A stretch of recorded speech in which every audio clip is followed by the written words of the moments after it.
Uma técnica de demonstração bastante interessante é o que nós chamamos de demonstração por contradição ou por redução ao absurdo também.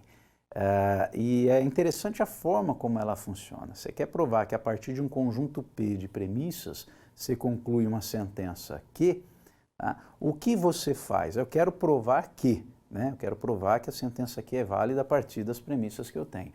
E você considera por hipótese, né, como o que a gente chama de premissa provisória, a premissa não Q. Mas calma aí, eu quero provar que Q é válido, aí eu considero como uma premissa válida a negação de Q, né? Justamente para a partir daí encontrar uma contradição, né? Mostrar que aquilo que você está fazendo ali nos leva a uma contradição, é falso. E aí você consegue provar dessa forma que Q é verdadeiro, que Q precisa ser considerado como verdadeiro. É uma lógica bastante interessante e não é difícil de aplicar. A gente pode aplicar utilizando esse recurso, a partir da utilização desse tipo de recurso que eu vou mostrar, nós temos como a prova direta, a aplicação das regras de inferência. Ok? Então vamos primeiro entender aqui no nosso primeiro slide a lógica dessa prova por contradição, por redução ou absurdo. Perfeito? Vamos lá então, primeira a definição aqui, considerando que P é uma conjunção verdadeira de N proposições, P1, P2, então você tem lá as premissas, P1, P2, P3 até Pn. Tá? A conjunção é verdadeira, então cada uma delas é verdadeira. Tá aí, a proposição P equivale à conjunção de P1, P2 até Pn. Eu quero provar, né, que P implica Q, ou seja, se P é válido, eu concluo que Q também é válido. Quando há essa implicação, né, P implica Q, quer dizer que o condicional, se P então Q é verdadeiro. Né? Ou seja, se o condicional se P então Q é verdadeiro, é porque sempre que o P for verdadeiro, o Q também tem que ser. Porque o condicional só vai ser falso quando o P for verdadeiro e o Q falso. Né? Bom, aí como que a gente faz? No que se baseia esse método? Só entender aqui em poucas linhas, né, para poder fazer depois a aplicação do método. Então tá aí, exatamente o que eu falei, ó, se P implica Q, quer dizer que o condicional se P então Q é verdadeiro, ok? Além disso, através da lei de equivalência referente à eliminação de condicional, olha que interessante. Tem duas regras que a gente costuma utilizar para eliminação do condicional. Quando eu tenho um condicional se P então Q, eu posso dizer que isso equivale a não P ou Q, né? É uma das formas de eliminar o condicional, e a outra é o que a gente tem aqui, ó. Né? Se aplicar De Morgan nessa, vai cair exatamente na que eu acabei de falar. Se P então Q equivale à negação da conjunção do P, do antecedente P, com o não Q. Perfeito? Bom, mas e daí? Né?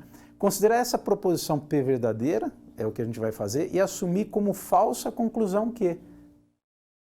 Considerar como uma premissa provisória. Né? Falo provisória porque, na verdade, a gente sabe que é provar que Q é verdadeiro, então não Q é falso. Tá? Mas, por hipótese, a gente vai considerar a negação de Q como sendo verdadeira e cair no que a gente chama de uma contradição. Né? A gente vai tentar provar a partir daí que P é falsa. Né? E aí vai cair numa contradição. Não consegue, se o Q é falso, a gente não consegue provar que P é falsa. Aí o que você faz? Então, aí a gente vai provar que P e não Q é falsa. Se P e não Q é falsa, né, olha ali para cima no meio do slide, né, então quer dizer que não, o P e não Q é verdadeiro. Dessa forma, essa é a lógica da situação. Perfeito? Vamos então à nossa resolução aí, dadas as premissas. Não P ou Q. Não é, se não R, então não Q. E P, nós vamos provar R. Tá certo? Dá para fazer a demonstração aí por prova direta também, mas a ideia aqui é nós utilizarmos o recurso da prova por absurdo ou da prova por contradição. Perfeito? Bom, então como fazer isso? De forma parecida com a prova direta. A partir daqui não tem muita diferença. Né? A partir daqui não, né? O método, na verdade, não tem muita diferença. A diferença está no seguinte, após você elencar as três premissas, né, que são consideradas verdadeiras, você coloca como uma quarta premissa a negação da conclusão. Então, se eu quero provar R, que R é válida, eu coloco aí como premissa o não R. Olha, se acontecer de eu negar essa conclusão, né, ou se eu negar essa conclusão, o que vai acontecer? É essa a ideia. A gente passa o traço e a partir da utilização das regras de inferência, a gente vai obtendo aí novas proposições válidas, ok? Quinta proposição, né? Eu concluo que Q é verdadeiro. De que maneira? Usando o silogismo disjuntivo em 1 e 3, tá? O que diz o silogismo disjuntivo? Olha lá, na linha 1 nós temos não P ou Q. Essa disjunção é válida, é verdadeira, tá? Aí na linha 3 fala que P é verdadeiro. Bom, se P é verdadeiro, não P é falso. Volta para a disjunção, para a linha 1. Não P ou Q, não P é falso, então obrigatoriamente Q é verdadeiro. Por isso que nós concluímos Q na linha 5. Linha 6.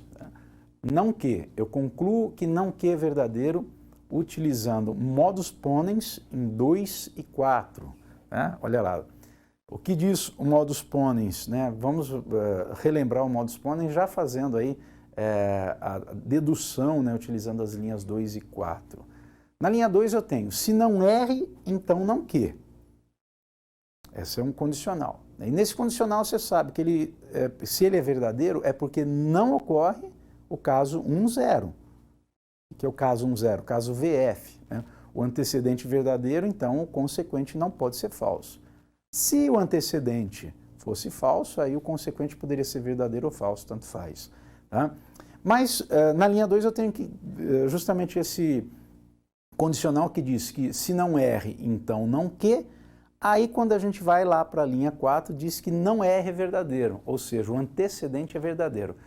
Necessariamente, obrigatoriamente, então, o consequente também é verdadeiro. Não Q é válido, não Q é verdadeiro. Certo? Mais uma linha aqui, linha 7, Q e não Q. Olha aí, chegamos onde nós queríamos, né? Você percebe na linha 5 que você concluiu, através do silogismo disjuntivo, que Q é verdadeiro. Aí o que aconteceu? Usando o modus ponens, e olha que nós usamos as 4 premissas, as 3 premissas iniciais, mais a premissa provisória, você tem que usá-las. Tá? Tem que usar essa premissa provisória para fazer esse tipo de conclusão. Tá?